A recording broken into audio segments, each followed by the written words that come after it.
I almost said Stratford. I lived in Stratford for 25 years, but I'm actually in Kitchener, Ontario. I've been so housebound that I don't even know where I am anymore. And I'm sure some of you are feeling that way.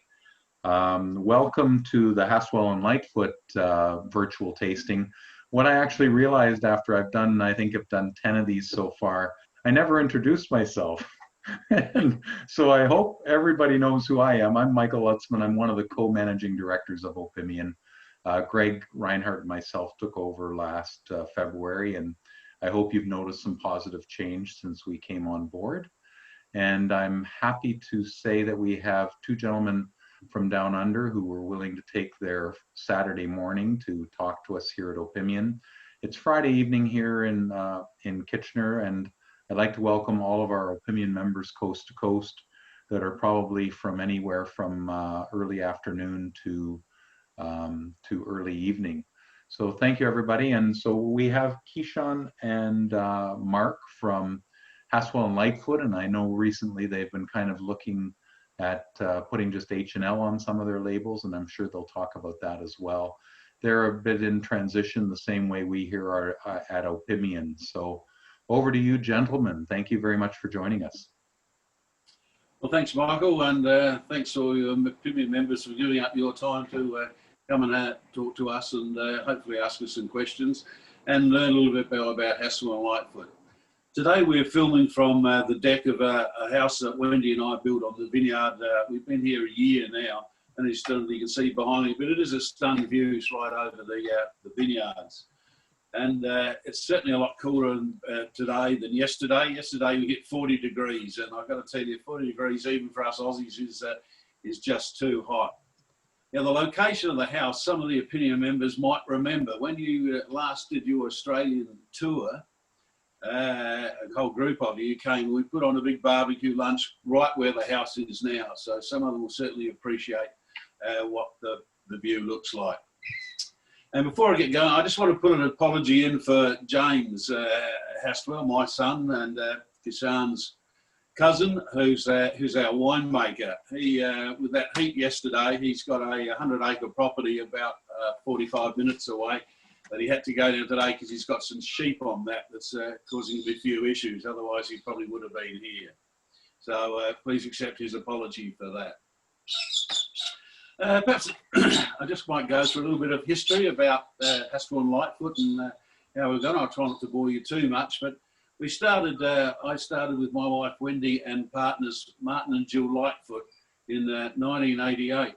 Now I know quite a few of the members will know Martin and Jill as they visited Canada a couple of times, and in fact met one of the area managers through a trip to Rioja one year, which they were pleased to be invited on. So Martin and I planted the vineyards, and only last year, July, Martin decided, he's now 78, that it was time to sort of give up. So he sold his half of the partnership to my nephew Kishan here, who's my wife's sister's son. So it's keeping it all in the family. We had a fantastic partnership, Martin and I, over 30 years. And in that time, I can think we only had one argument, and it was fairly early in the piece when we were putting a row of vines in, some Shiraz, and we disagreed as to whether the row was straight or not. And that caused a little bit of a heated argument. But we did sort it out when we measured it properly, and of course I was right. But Martin did apologise. But it was terrific that one little argument over nothing in 30 years. It's pretty good, a pretty good partnership. So Martin and I were both in advertising before we decided we would grow some grapes. In fact, Martin was a client of mine, and I went to him one day with thought was I'm going to buy some land to set up a vineyard. Would he be interested? And of course he was. So having bought the land, we thought, well, how do you set up a vineyard? We were advertising office boys who didn't have any idea. So we asked a few of the locals around McLaren Vale how do we go about this? And the name that kept on coming up was Jeff Hardy from K1, of course, who's one of the Opimian suppliers that I'm sure everyone knows their wines very well. So we went and saw Jeff and said we wanted to set up a vineyard. And he said to us, oh, I'm sorry, I'm too busy. I haven't got time to set up another vineyard. That was his, he was doing quite a lot of that at the time. This is back in the late 80s.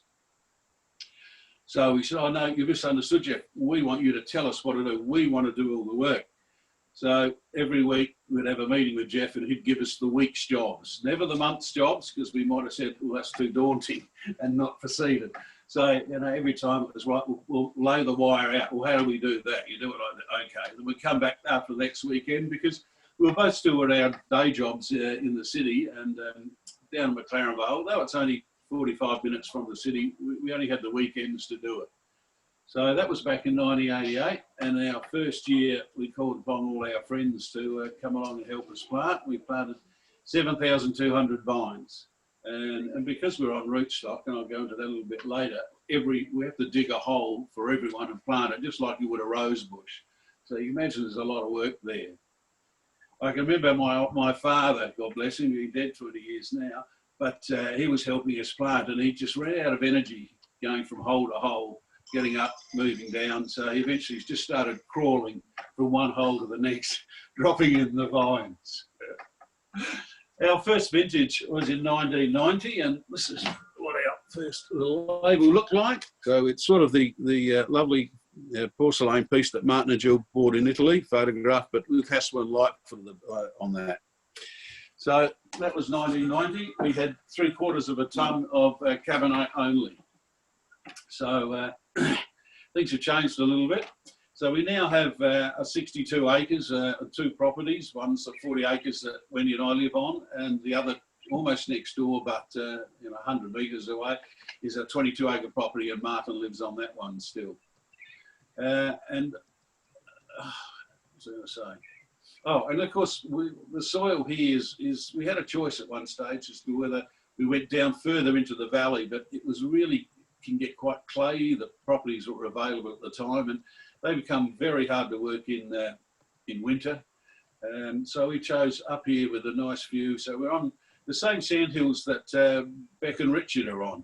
The sand goes right across here, hundreds of thousands of years old, and it is a bit like beach sands, but it's great for drainage. There's a little bit of clay a fair way down, which helps hold some of the water.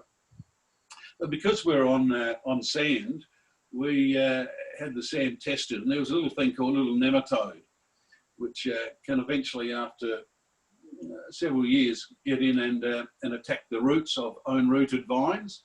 So on the advice again of Jeff Hardy, all ours have got rootstock. So the nematodes don't like those rootstocks. So it means we can continue to go through knowing we're not going to have that problem. The other thing, of course, it protects us against phylloxera if that ever got to here. And thank goodness South Australia doesn't have any phylloxera, unlike some of the other states. So that would stand us in good stead should that happen. Do you want to take them a bit closer to the vineyards, Mark? Sure. Let's look around. Let's go and have a little squeeze down the ends through here. So, apologise everyone. Our Australian internet is not the best in the world, unfortunately. So we are only going to the edge of the deck today. We were trying to get out into the vineyard, but it's just not good enough. But in the background there is our Tempranillo.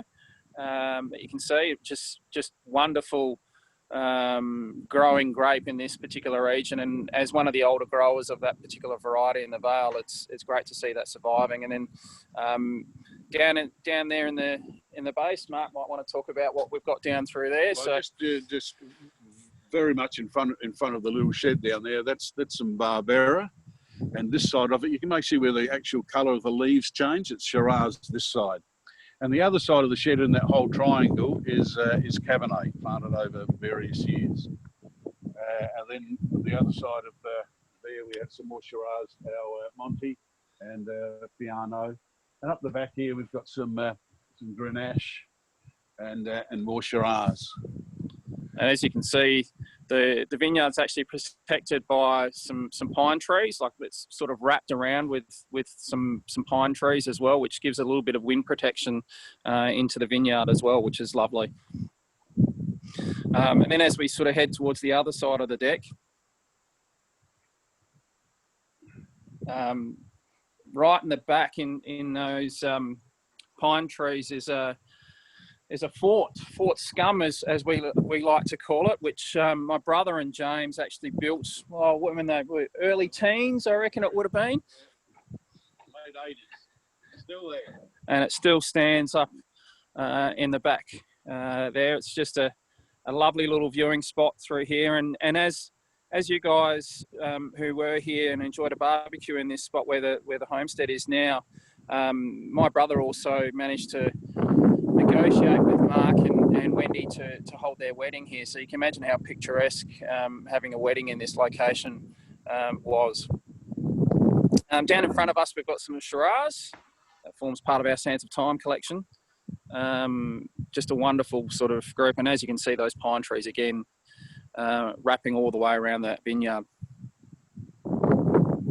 What temperature is it today there, fellas?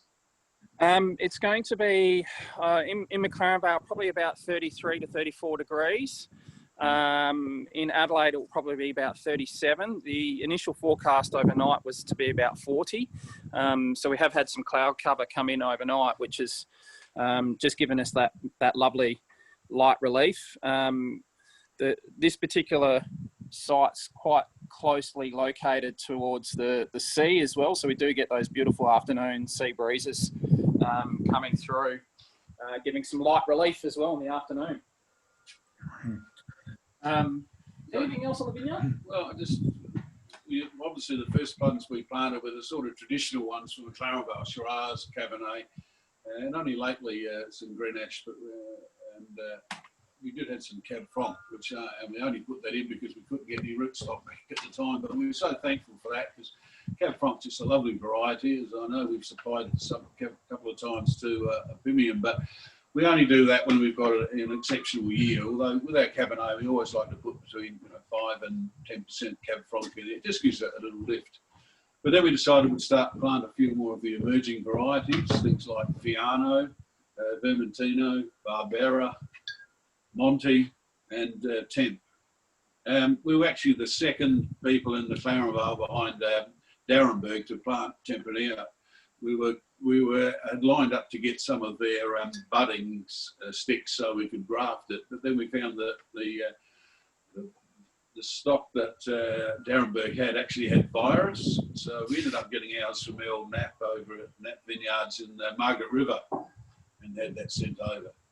And that was our Millennium Grapes. We planted that in 2000, so we've had Temp for something like 20 years now. Just on the side, when James was 9 is when we were setting up the vineyard here. That's when he decided that he wanted to be our winemaker. So he's been quite focused all the way through. And between finishing high school and the 4-year university degree, he spent a year working at K Brothers, which some of you might know, they're famous Block 6, working there and gained quite a lot of experience from Colin Kay. Then went off to university, and of course each vintage worked at different wineries, always around McLaren Vale. Then when he finished uni, he did a vintage with Cardinal, which some of you know, in the Napa Valley, where it's ultra premium, just amazing that we sometimes have bunch selection over here. Over there they were having berry selection. But of course there's some cheap labour available, which was certainly there. And so James learned quite a bit of his winemaking skills from there as well, and then came back and set up his own little winery. I think it's probably about all in the vineyard, unless you've got something else. No, I suppose the other thing with James, I'm a few years older than James, but I know when he first set up the winery, which for those who want to know how close it is, and I know Daryl and Janine managed to get a little sneaky snapshot of it from when they were here early on in the year, but just in those background hills over there, sort of is where James's winery is. So it's less than a probably 2-minute drive from here. So it's very, very close to us, and it's located even closer to our cellar door as well, out in the market. So I was lucky enough when James first set up the winery that he actually asked me to come down and help out making some wine. And I still remember his first vintage as his own winemaker for himself for a little while, where he had the old basket press, and he had us cranking the handle, trying to get the wine to press through, and then he got sick of actually doing that. I remember hooking up a drill to the actual to the hook to try and get it to crank and make it a bit faster and easier for us to be able to do. But and James still employs some of those basket press techniques in a lot of our winemaking, albeit with new equipment that softly presses with an airbag basically inside a basket as well. So it's been great to learn from him with his experience from all his places that he's worked, working side by side with him in the actual winery. And more recently, in the last 3 or 4 years, when I joined the business as well, I have actually been doing vintage with James, not only making wine for us, but also making wine for some other people in the McLaren Vale region as well. And it's a great chance to get really close up and your hands dirty and insight into the winemaking process. But enough on the winemaking side of it. Michael, you talked about before our brand and what we're doing with the brands. Martin, in 2018, along with myself, when we launched some of these new Mediterranean ranges of wines, Martin had already started an evolution of the brand as such. And those white labels that I showed you before, which represents those Mediterranean varieties, started to come out into the market. And since then, we've kept sort of pursuing those type of brand evolution. So that the H&L is now starting to represent the Hastwell Lightfoot brand in the market, and it's getting some great feedback and great reviews. And you would have seen some of the new livery over the last few years with taking a Tempranillo, taking some Barbera, and last year's Santa Time with its new branding as well. Represented some of that new sort of fresh branding sort of presentation out in the market. So it's just, rebranding can be a bit of a tough exercise, but it's an enjoyable exercise, and we keep doing it. It's an evolution. It's not just a rebrand. You got to keep evolving it, and you got to keep tweaking it, and keeping it looking sharp out in the market. And that sort of flows on to our next stage of our brand evolution, which is the fat and skinny range, which we know opinion members have loved for many years.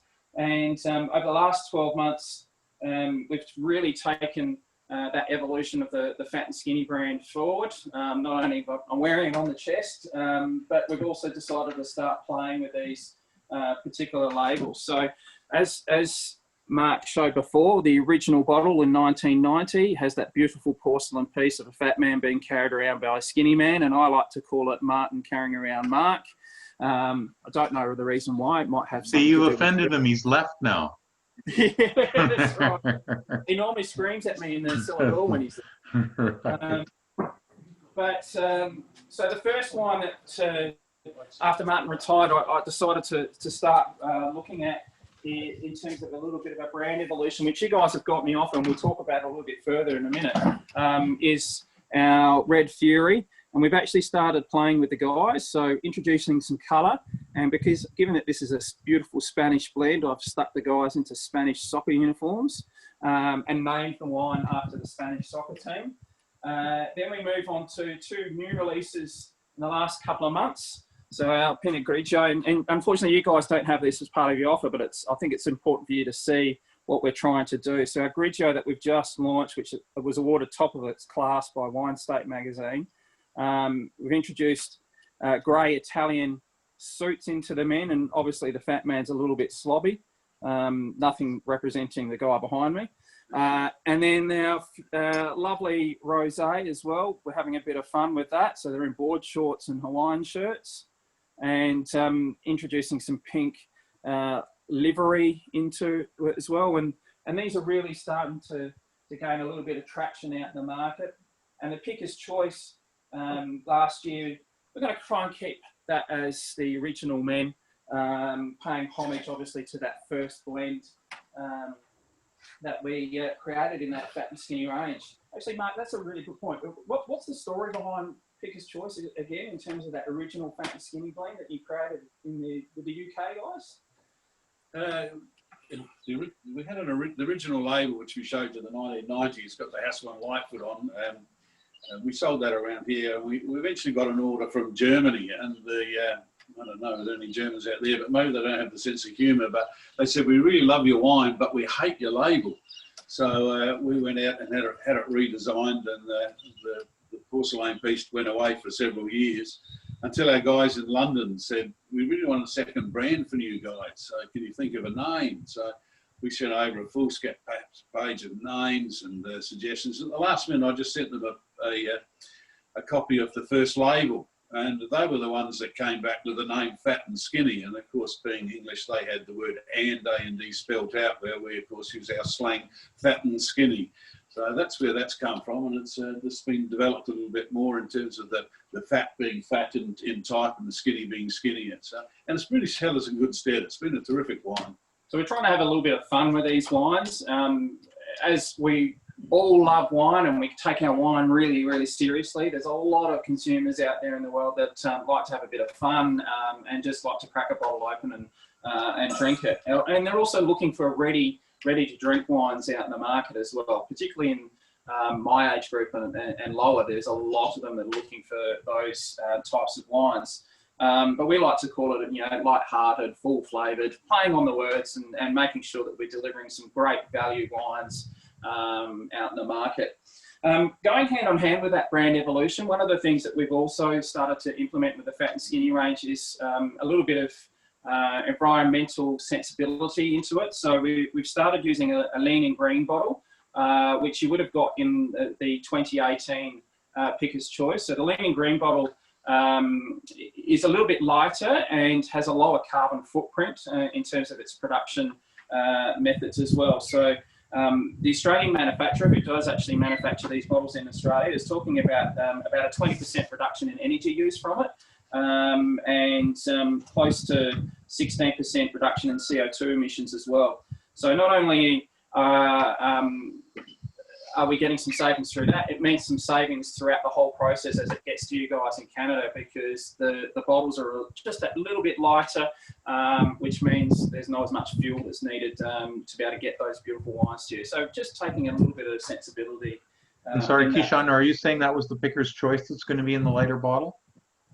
So actually, the Pickers Choice and the Red Fury will be in that lean and green. And your last year's 2018 Pickers Choice, also, I made a bold decision in December last year when we're bottling it to actually choose that lean and green bottle as well. So your last year's vintage of the 2018 has that lean and green bottle in it. So it's just trying to play with that little bit more skinny type of wines, I suppose, and lighten it up a little bit as well.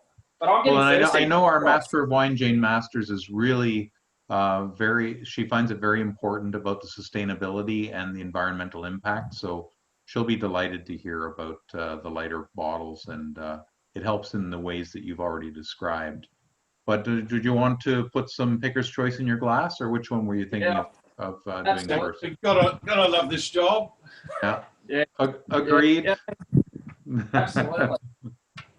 So I hear you're drinking the 2014 this morning, Michael. I am this evening. Yeah, it's not morning because then I get in trouble with my wife for the morning. But yeah, so I got the 2014, which I believe it said it was 60% Syrah.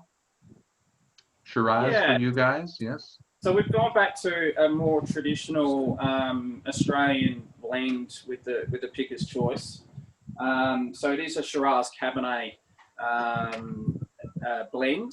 One of the things that taking on the brand and taking it forward means that we need to do that. Oh, hello, Wendy. Are you thirsty? Hello. It was 1 o'clock. Well, it is 9 o'clock in the morning, so just in time. They're just pouring. That's Michael, Wendy. Hi, Michael. Hi, nice to meet you. I'll pinch your chair. Oh, you better. So Pickers Choice for us, we're trying to, over the last few years, you've seen quite some different blends, usually with a Shiraz or Cabernet base in the actual wines itself.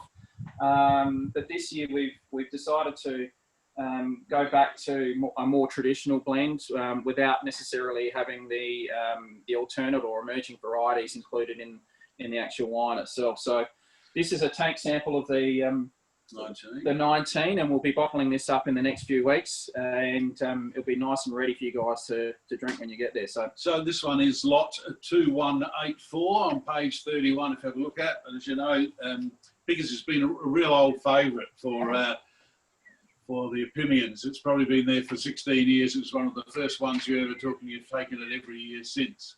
As Kishan said, we've been playing around with different varieties, but we've decided that moving forward, we're going to make it really a sort of a Australian institution, that famous Shiraz Cabernet blend that really started in Australia, although I know certainly some of the French are then following that along those lines as well. Now, this wine, it's got a beautiful colour, really happy with that. Not too heavy, not too light. Aromas of dried fruits, very nice. James rated it highly drinkable, which is what I like, and it certainly is. That's what you want to hear about your wine, isn't it? At 9 o'clock in the morning? Yes, that's what it is. 9 o'clock in the morning. Not quite brushing our teeth with it. No. Yeah. So you want to talk about some of those other wines? Yeah, well, it's just drinking really lovely at the moment. We haven't got a huge volume, and that's one of the things that we probably haven't talked about with all of our wines. We only produce probably around 5,000 cases of wine a year. That's right, 5,000, not 100,000, not 60,000, 5,000 cases. So for us, we're very much a small batch, hands-on family making wine, and showcasing these small batches of wine to you guys is a delight, and we hope that you really appreciate that. It is a time-consuming and tough thing for us to produce these very small parcels of wine. We have the 9 varieties of grapes on the vineyard, but we also make 18 different wines in that 5,000 cases. So it's a real tough one. And just to put it in context, Penfolds Grange, they make 9,000 cases of Grange a year. So we make, just over half of one particular variety of a top class wine from Penfolds. So it's a really interesting thing to do. And it's the operation that starts here at the vineyard, goes right through with the family, right through to where we will personally be packing the cases of wine that we ship off to Canada in early January. So very, very drinkable wine now, that the Pickers. And it will certainly be those variety grapes will sell for 5 to 10 years if you like older wines. I personally don't. 5 years is about the maximum for me, but I know Martin loves them, the older the better. And that's something that Martin and I have a similar approach to. I do actually like some older wines, and actually the other thing is Martin's a big fan of Cabernet Franc, and I love Cab Franc as well. So there is some similarities there, despite me being related to this side of the family, not the Lightfoot side of the family. Anyway, it's a bloody ripper of a wine, so make sure you get some in your pack. Well, and I can tell you that you probably didn't intend the 14 to be cellared until 2020, but it's still drinking beautifully in 6 years on. So nicely done. Can you remind me what the blend is for that one, Michael? Yeah, so it doesn't have percentages, but it's saying that it's Cab Sauv, Cab Franc, Tempranillo, and Shiraz. Okay. Oh, and hey, you've got even a little Viognier for a touch of magic. That's interesting. Oh. Yeah. Sometimes that'll just make it that little bit more drinkable earlier. But we certainly won't be doing that in the new one. It'll be a Shiraz Cabernet blend, so a bit more traditional. So the next one we're going to move on to is a new wine for opinion members, and a new wine for us as well. So it's called the Red Fury, which is a Tempranillo Panache blend. It's lot number 2183, located on page 31, and it's also associated with that beautiful recipe that we have. So first and foremost, clear bottle. So we're being a little bit different with it. And the purpose of the clear bottle is we want people to be bold, and we want people to have a little bit of fun with this particular wine. Mark likes drinking his wines at your normal room temperature and the suggested room temperature that Jane is given, and around that 16 to 18 sort of degrees. But both Mark and I spent some time with some Spanish winemakers And a lot of the Tempranillo that was coming out of Rioja tends to be sat on a little small bed of ice just to chill it down a little bit. So when we started this presentation, I just dumped this into a small slurry of ice water just to take a little bit of chill off it. Beautiful summer red, and was actually awarded one of the top 10 reds in Australia over the winter period, even though we've designed it as a bit more of a summer red. So by chilling it, you just take a little bit of heat out of it, a bit of that spiciness that Jane has talked about, and you get a little bit more toffee coming through, or more of that caramelised burnt toffee arrangement coming through. Again, a beautiful colour coming through in the glass, as you can see. And you know, be bold, treat it as a darker rosé if you want to, and chill it down. Although in Canada, you probably don't need to chill it down because it's not this month. But and I would say that the chilling also rounds off the edges, right? Like it kind of takes off those hard edges, and thus the pairing with chicken, which typically for a Tempranillo you wouldn't be doing, but I can see that this one would pair very nicely.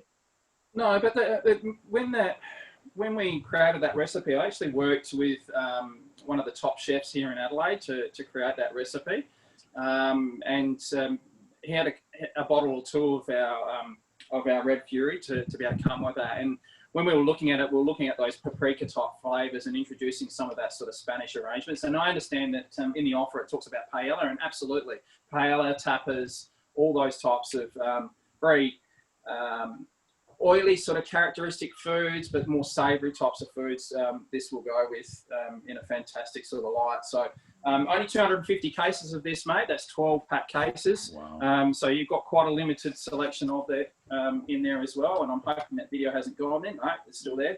And it's just a beautiful, beautiful wine to drink. Also been reviewed by a couple of other people here in Australia. So it was awarded a silver ribbon by the Real Review, which is two masters of wine as well, which is Hugh and Hook and Bob Campbell in New Zealand. They gave it a lovely rating of about 90 out of 100, which is, you know, great for a first-time effort. It's something that we're a little bit controversial with. Martin didn't really want us to do this. He wanted Shiraz or Cabernet as the base. So when he decided to retire, James and I secretly started working on this. So he retired, and about a week later, I gave him a case of this to try, and he came back and said, "Look, I really should have listened to you on this. This is a cracking wine." So I hope you guys enjoy it. Please buy it. It's an absolute beautiful wine. And I know that one of the questions we'll often get from members, if they were looking at the two on page 31 between the Red Fury and the Picker's Choice, if you can differentiate between the two of them, it looks to me like the Fury is a little lighter, like you said, easier drinking. Yeah, so one has got a little bit more, the Picker's Choice is a more traditional wine, so you're getting a little bit more of those jammy tones coming through in the palate. Whereas the Tempranillo is a little bit softer in the tannins, and almost a little bit more chalkier in terms of those grip that you're getting from the tannin structure coming through.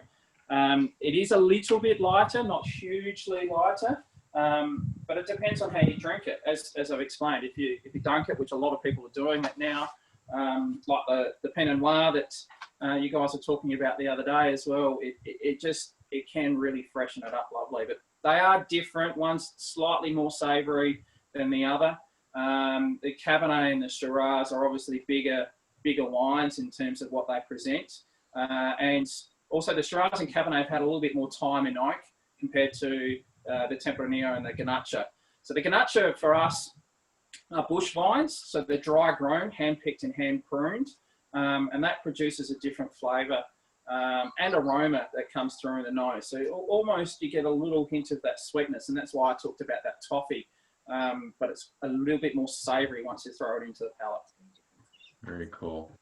And I've got someone's already typed into the chat that they made this barbecue chicken this week and absolutely loved it. So thanks for that. Oh, recipe. Fantastic! That's great. Yeah. No, I bet you it'll be made many times here in Canada. I'll be doing it myself as soon as this arrives. They all have ordered the Fury, and I'll do the pairing. So that's excellent. So when the travel bubble does free up and you are able to come across into South Australia, I'm sure Will and Andre Orsini from also would love to host you guys. And I know Will said if we can let him know, he'll try and prepare it in the way that he likes to do it on some beautiful open grills, charcoal grill that they've got in the restaurant. So Will's quite a young chef, but being recognised in Australia as one of the leading chefs out in the market. So it's great to have his influence and impact on that wine and that pairing. Thanks for sharing that with us. Cabernet. So Cabernet, it's got a new livery. So it's lot number 2185 on page 33. Thank you, Mark. Let's get rid of that glass, eh? So part of that brand evolution that we started was about taking our traditional orange yellow label forward, and the Cabernet a little bit bigger in volume. So we've done about 750 cases all up. Selling really well out in the market at the moment. Another one that's performed really well with the Real Review with a silver ribbon. And it's just drinking absolutely fabulously at the moment. So I'll just get up nice and close. So we've still got that yellowy orange, paying homage to that label that you're all used to. But it's quite a classy label in terms of what we're doing as well. So beautiful wine. Yeah. Another savoury one, and another wine that we love producing. And for us, it's still got a slight medium weight, so it's medium to heavy rather than full blown and a bold Cabernet. I think that may be a characteristic of the vineyard with the sand, where that's a little bit obviously lighter and produces a slightly lighter, not just really nice medium weighted wine. And then filled out a little bit with that splash of Cab Franc. So as most opinion members know, our Cabernets have always traditionally had a little splash of Cab Franc in there. So you get that little bit of eucalyptus or mint, as a lot of people describe it, coming through in the nose initially. And then you start to smell a little bit more of that capsicum or roasted jalapeno, traditional capsicum-y Cabernet flavour, which will soften off over the next couple of years. And then when you throw it in your gob, I'll be reminding myself in a minute about what else I'm throwing out of it. I mean, obviously, you know, Macaravar's famous for its Shiraz, but it's now really getting a name for Cabernets as well, which is really pleasing to see. Mm-hmm. So it's quite an elegant wine. Very elegant. I'm hoping as to try Jane says, it's drinking really well now, and for someone like Mark who likes to drink really young wines, it's perfect for. For me, I like it a little bit more rounded. So in a couple of years' time, I'm looking forward to coming back and having a look at it. And so another lovely wine that is either ready to drink for some people, or you can sit down and come back and have a look at it in a couple of years' time. Yeah, and Jane's drinking window in the catalog is 21 to 25. So, yeah. And I bet you, Kishan, you and I would agree that it'd probably go beyond that as well, right? I like it as it starts to get a little funky myself. Yeah, so we've managed to find some 2011 Cabernet recently. And Mark was like, "No, not drinking it." And I opened a bottle up in the cellar door to show some people of, an older wine. And traditionally in cellar doors, in Australia particularly, you don't have a lot of old vintage wines. You're there selling your wines, and the people have got to take the punt to buy it and take it home and sit on it. So for us, it was lovely to be able to open an older wine that's getting towards its peak sort of drinking window at the moment and show it. And it drank really, really well. I in my opinion, Mark was like, "Nah, it's too old. Needs to be drunk younger." I mean, that's the beauty of wine. Everyone likes something different. There's no right or wrong. It's really what you personally like to drink. So the other one with this wine, we've had a few other people look at it, and it's actually featured as the top 10 Cabernet Sauvignon from the McLaren Vale region. So it sits at number 7 at the moment under the Real Reviews rating system. So it's a really quite a high performing wine for us out in the market, and that ended up with a 92 out of 100 as well from their rating system. So the real review is something that we've been working with over the last probably 12 to 18 months, and they're trying to lift themselves up into that same echelon as a James Halliday, and with two masters of wine, it's great to see what they're doing with their reviews. So we've had some really lovely arrangements from that. This might be interesting to know that Halliday, I'm sure everyone knows him because he's certainly been a god over here, has now retired and moved out and sold that business on to someone else, which I think is going to be good. It really turned in the last few years into a very much a commercial business, where before when he first started, it was just quite independent. Towards the end, it was all about money. What have we got next? So we're going to talk about Sands, and rather than just go straight into talking about the 2019 version of it, I suppose Sands of Time is something that we've been doing for quite a number of years now, and it's quite a unique wine from us. So it's a single vineyard or and within the vineyard it's a single block or single fermenter that we use. So it's usually around a 2 tonne, although we're going to try and increase that up to about 5 to 6 tonnes fermentation in the 2021 vintage. And we take some time with this one. So James and Mark didn't mention it before, but did actually spend some time with the Penfolds group working on the Saint Henri, which is that poor man's Grange. You know, it's still half the price of the Grange, so not as affordable as we would like it to be, but he spent some time working with American oak, which is traditionally used in that Saint Henri and the Grange wine. So our Sands of Time has matured off in those American oak vats or barrels, depending on what we have available at the time, and depending on the size of the parcel that we decide to actually parcel up. But it's a very elegant wine, so it has a lot more cellaring potential. And this year, opinion members, you're really lucky about having that web exclusive offer of a vertical case, and a back vintage that you guys have already seen, which is really unusual for Opinion guys to do. And we're really thankful that Opinion decided to take that option up this year to be able to showcase some wines that you've actually seen in the past.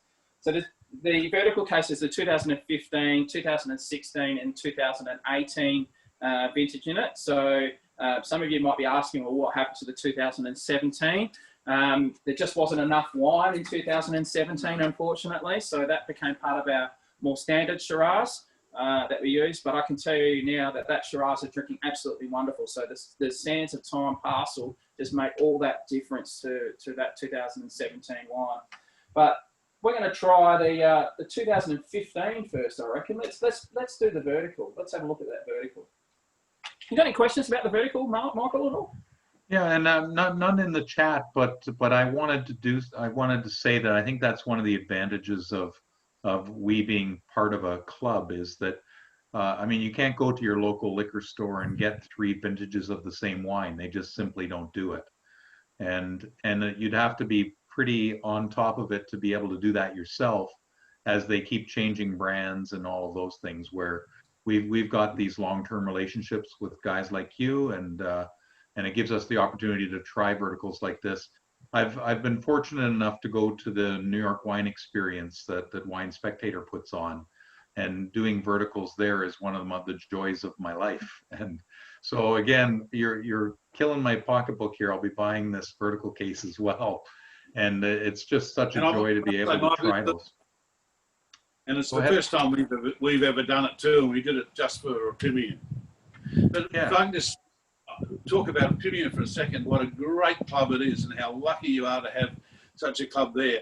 When Wendy and I did in 2017 a little trip around Canada talking at dinners, we went to Edmonton, Saskatoon, Regina, Calgary, Victoria, Vancouver, and we stayed with Doug and Marietta, who were old ARs from Edmonton, and we stayed with them. And when it came to dinner time, Doug said, "Oh, where do you want to go tonight?" And I said, "Well, I thought we were staying in tonight." And he said, "Oh, "Yeah, we are." And he said, "In terms of wine." So what do you mean? So he took me down to his cellar and he had every country represented there that you had. So you could see, you could go to Italy today, you could go to New Zealand, Australia, France, Portugal, Spain, South Africa. We just don't get that sort of choices over here. I think it's a fantastic club, and I'm pleased to see that it's really getting driven by you guys and some new enthusiasm, that it's really getting up and going again. So congratulations to you. Fantastic. No, thanks for saying so. It's a virtuous circle where we're all winning, so it's a great thing.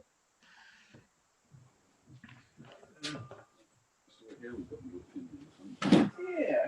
Okay. So Sands of Time is named after these thousands of years of sandy loam soils that we have in this particular vineyard. So as we sort of, and I'm pointing in a direction which is a little bit west towards the coastline, we've got limestone caves, which and limestone as we get closer towards the beach, and the prevailing wind sort of heads in this direction over here towards those lovely pine trees, and across into Blewett Springs where Beck and Richard are.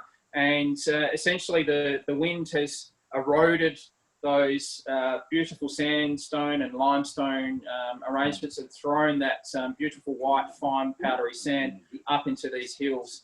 So Sands of Time takes a long time to evolve, obviously, and that's one of the beautiful stories that we like to tell with this wine.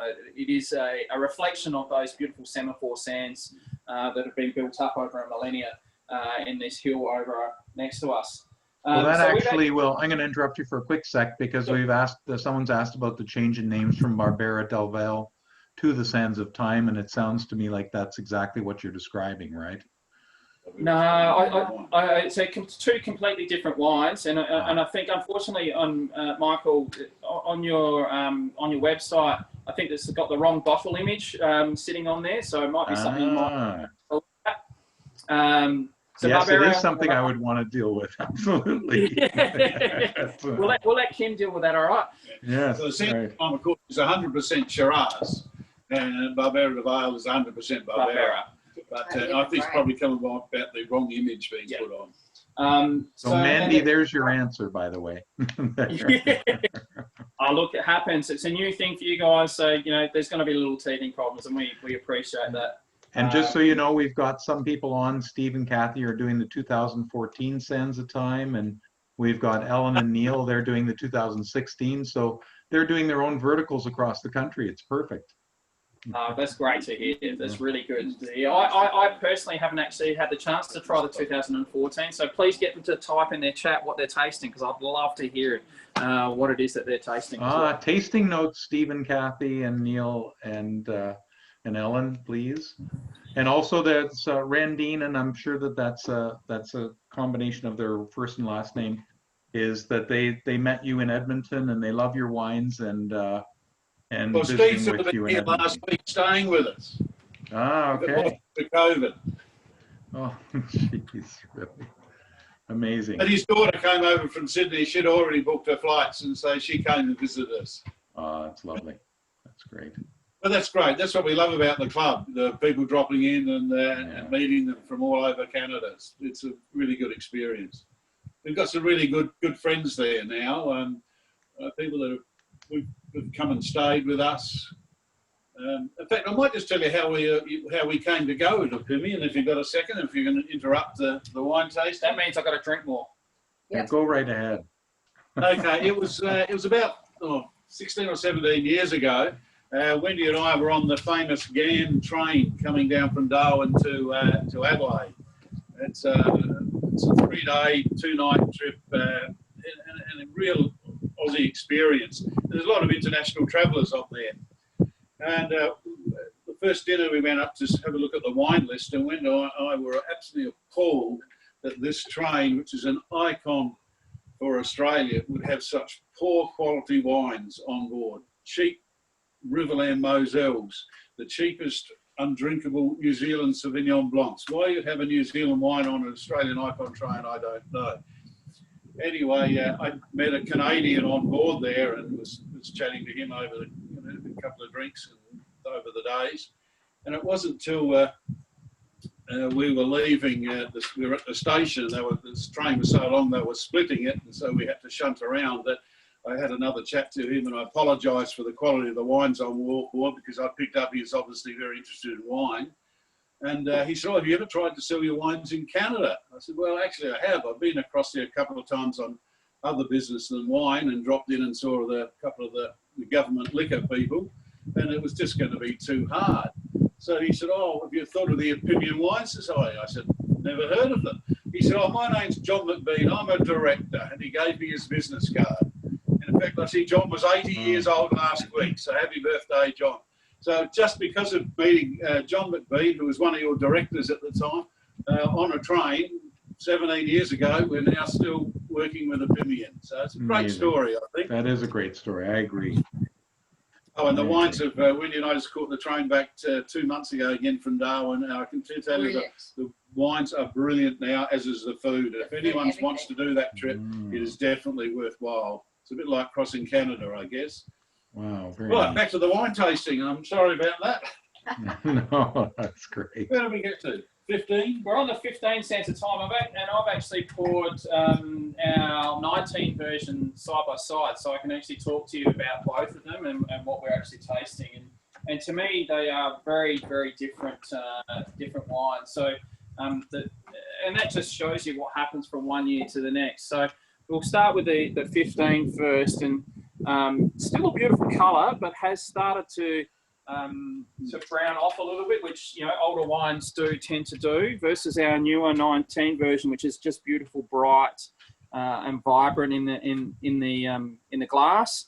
And also, both wines have been screw capped sealed, so we've tried to lock in as much freshness as they come with. And for me, the 15 is still showing that same characteristics that it showed in 2017 when we bottled it, but it really has a real toasted characteristic from the oak coming through, and then the plums come through as well. And I like to describe this wine, particularly when I'm showcasing it to people here in Australia, as a bit like a plum pie with that sort of pastry type, oveny type aromas coming through in the nose. The tannins are beautiful and tight. Very smooth there, and to me this is really starting to hit its straps in terms of its peak drinking period.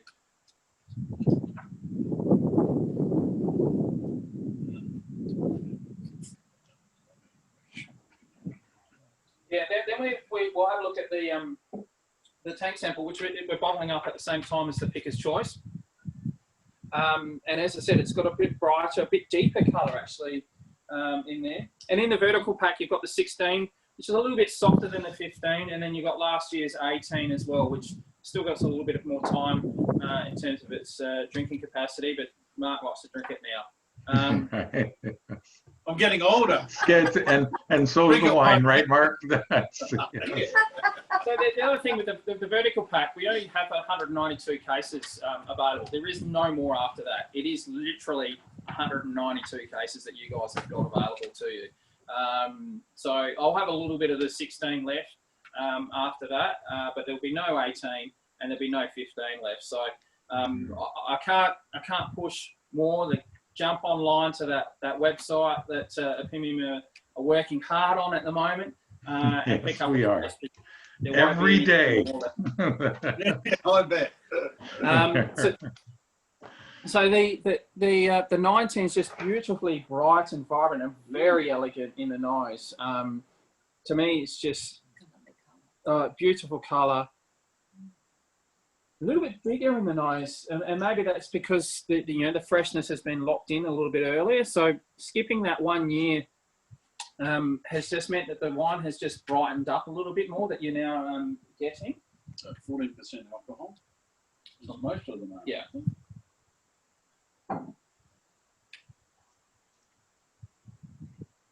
Wendy, what are you tasting? I didn't get a glass. Oh. I saw them pour you something, Wendy. That's But I was just looking at yours going around in glass, and it looks really sharp. And quite silky smooth in terms of its colour. So this is, as I've watched all of your taste and talks recently over the last few weeks. So as Ben showed with a couple of his tank samples, he had some wines that were beautifully, or essentially polished and beautifully refined versus stuff that's still going through that cold stab and still going through that filtering process. And to me, this is already polished up beautifully. And James has already prepped this ready to rock and roll. And I'm looking forward to seeing this in its bottle. I think the cellar hand had something to do with this.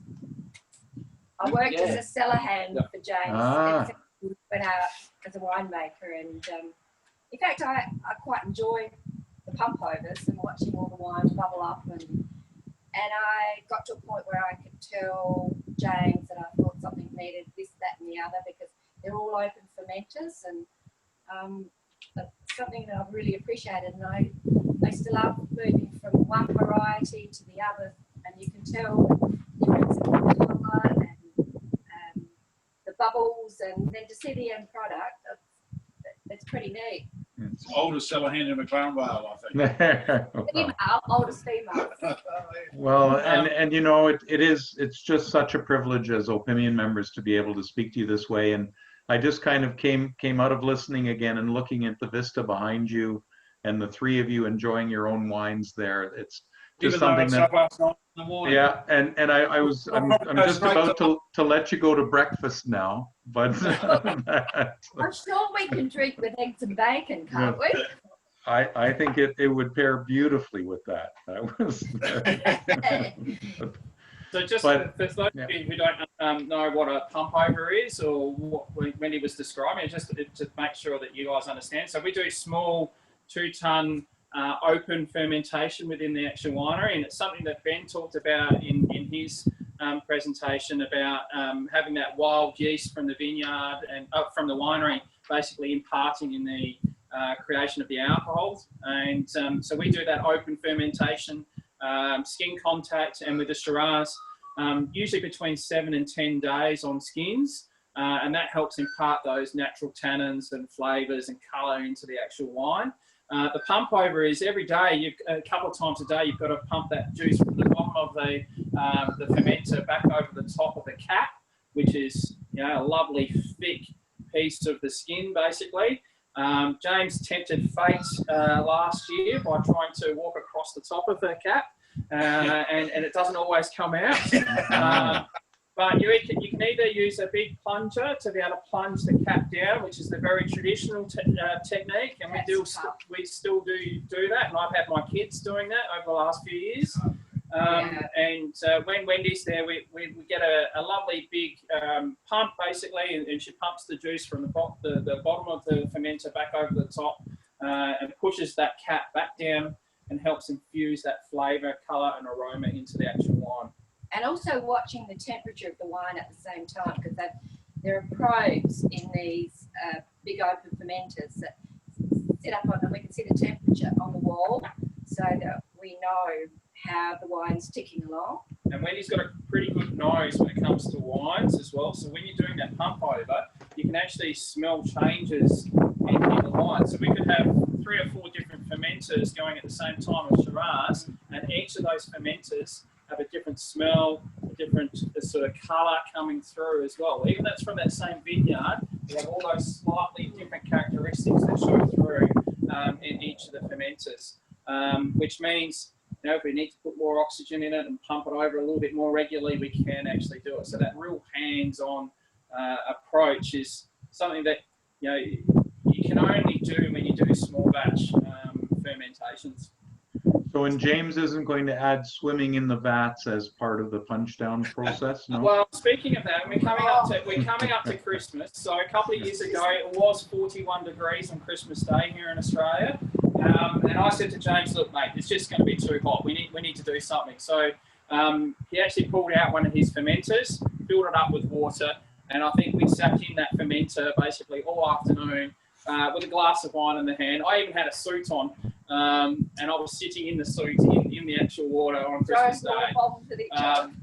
So very different Christmas to you guys, I guess. Yes, right. Yep, somewhat different. Agreed. Well, have you got any other questions Michael, I'm just conscious of time for you guys over there, although it is happy hour, so you're probably all enjoying a Friday evening and about ready to party for the rest of the weekend. Some of us have got to go to work today. Yeah, and no questions, but just that Ellen and Neil want to say they remember you describing your involvement in the winemaking when you were there in Regina, Saskatchewan, if you can remember Regina, and that Mike Dixon's concerned about the small quantity of things available, so he's already gone and ordered while we're online. So that's what we like to hear. I can't reiterate enough to you guys. We can't do some of the things that say Jeff Hardy and Beck can do, and even some of the guys from other parts of Australia and New Zealand. We are such a small batch producer that we cannot keep all these back vintages for you guys. So you got a really unique experience with that web experience this year, that web special offer to be able to pick up a few of the older vintages, which Martin was sitting on before I took on board. So that was his personal drinking pile. So if that shows up that we need to get you guys on board to buy it, I can't reiterate more that you need to get online and buy them. But you know, in terms of what else we've got here, Mark, I mean, one of the lovely things here with them building a new house is actually having 2 facilities on site. Do you want to talk about the farmhouse a little bit? Show the camera around. Yeah, sure. So what we had to do was to build the house. Our government would only let us have one house on the property. So I went and had a chat with them to see whether I could get around it. And I came up with the idea, which they took a week or so to think about before they said it's probably right, was to turn the original house, which is down there, surrounded by the vineyard, as you can see. And that's now tourist accommodation, which then we turned that to tourist accommodation. Therefore, there was no house on the property. So we could apply for a house, which we have done, and we've built here, been as a year, as I said. So that one, pop onto Airbnb, look up the farmhouse at McLaren Vale, and you'll have a look and see what it's like. We'd love to have some of the premium members come and stay, especially if they want to come around vintage. We'll take them down, and they can, well, they could even work. In fact, we had one. They can help you pick, sure. Yeah. If they come at the right time, yeah, they could potentially.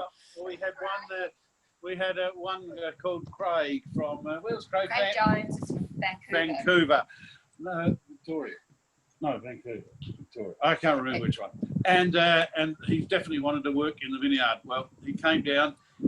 James had him shoveling out fermenters, which is the way we have to do it. He lasted a day. And he was going to spend the whole week there. But we still catch up with him. He's a great friend. It's a great experience. So hop online, have a look at it. And if you're ever down this way, it's a place to be able to stay in the middle of the Vale. From here, you can go to all sorts of places. You can walk to some really good restaurants, and there's sellables around everywhere. Well, I suppose it's time to wrap up, Kishan. Yeah, a couple of last-minute questions. Are you still selling your H&L glasses and fat and skinny T-shirts? Absolutely. Yeah, I assume you are. I don't know.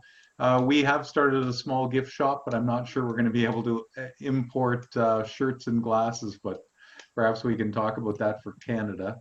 And how many cases of the 2000? I reckon we might be able to sneak something through on a pallet. I reckon. Yeah, throw it on the pallet. It might take a little while to get there because you won't see it until probably May, April, May. But we could probably sneak something across if people are interested. Oh, let me give that some thought. We'll put something up for the members. And how many cases of the 2019 Sands of Time were produced? Yeah, we're probably going to buck that one up a little bit. Last year, I can't remember where I said last year. So we did 130 cases last year on the back, which you guys would have seen as well. So I'm probably going to do a little bit more. We did increase slightly the size of the fermenter in 2019. And so I'm hoping to push that up a little bit more. It's actually, going forward, we're probably going to keep selling just the Sands of Time Shiraz as one of our only Shiraz, I suppose, going forward. So you will see a slight increase in the volumes available, but you know, it's one of those wines at the moment. I'm still playing with it. Haven't quite bottled it yet, so we'll see how much comes through. What did we tell you guys? I think we talked about the same sort of number of cases, about 130, 140. cases, Michael? I honestly don't have that information, so I don't know. Depends But, on how much fruit Yeah, but I mean, what I can say is it wasn't a lot. I know that one. yeah, so what I would say is if people want to buy it, we need to know probably in the next week or two about the sort of volumes that you guys are looking at having. So don't hold off until the last minute to be able to buy. Get in there, purchase them now so I can make some decisions in the next week as to how much we actually release to you guys. And it's a beautiful wine. It's just drinking fabulously. No, that's what else? Yeah, we are a small batch winemaker. I can't reiterate that more. We're very much smaller compared to the big boys. Yep, our own fruit. We only use our own fruit. We don't buy any fruit in. It's all our own. We're family owned, as Kishan said, and we operate everything from the vineyard to packing those bottles of wine for you to go to Canada. We do all that ourselves.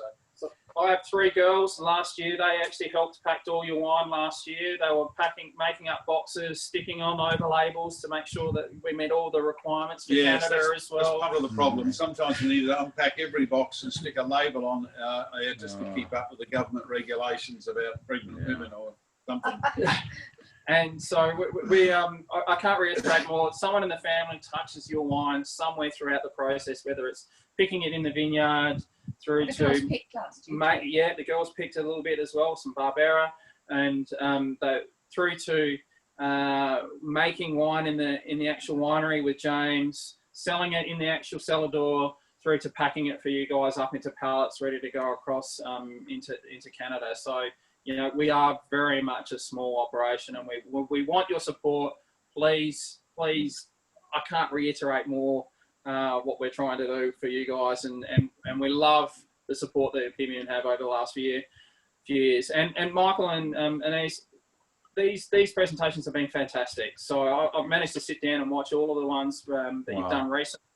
Not long after I agreed to actually do this. It's been a fantastic insight. I really love Ben's in New Zealand. It was a great insight into a guy that's doing some great stuff with the Massey Doctor.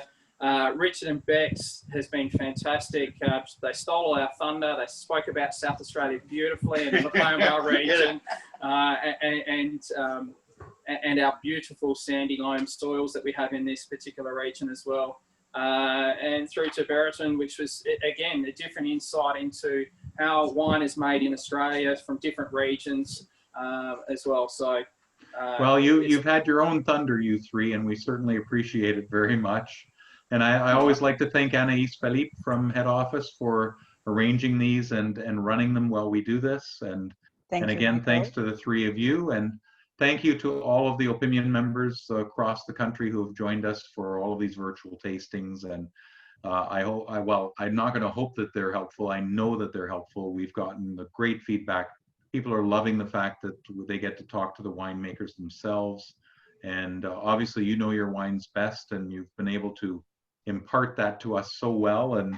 And all I can say is cheers. Thank you so very much. Thank you. Go have breakfast. Good girl. Thank you. Cheers. Thanks a lot. Talk to you again soon. COVID-free. Yeah. Okay, thanks. Bye-bye. Bye. Thank you.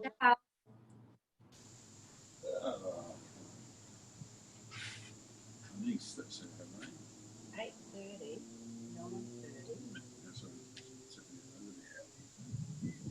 Then we were worried that we wouldn't be able to deliver that. You guys did really well. done.